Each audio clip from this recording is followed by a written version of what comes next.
Hello friends, இன்றைக்கி நான் மிளகு குழம்பு வச்சுருக்கேன். எப்படி பண்ணுறதுன்னு பார்க்கலாமா? நான் அதுக்கு தேவையானது மிளகு, மிளகாவத்தல், துவரம்பருப்பு, கருகப்பிலை, இது எல்லாத்தையும் நல்லா வறுத்துக்கலாம். புளியை கரைச்சி வச்சுருக்கேன். அதில் உப்பு போட்டுக்கிறேன், மஞ்சத்தூள் கொஞ்சம் போட்டுக்கிறேன்.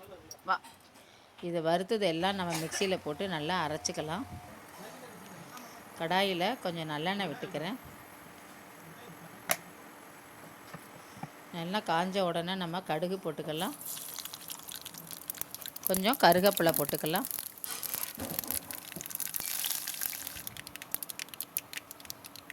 நான் மாங்காய் வத்தல் வெந்நீரில் போட்டு வச்சுருக்கேன், அதை புழிஞ்சு இதை எடுத்து போட்டுக்கலாம். புளியை கரைச்சி ஊற்றிட்டேன். அந்த அரைச்சதையும் இதில் எடுத்து கொட்டியாச்சு. கலரி வச்சிங்கன்னா இது மாதிரி சூப்பர் டேஸ்ட்டான மிளகு குழம்பு ரெடி. தேங்க்யூ.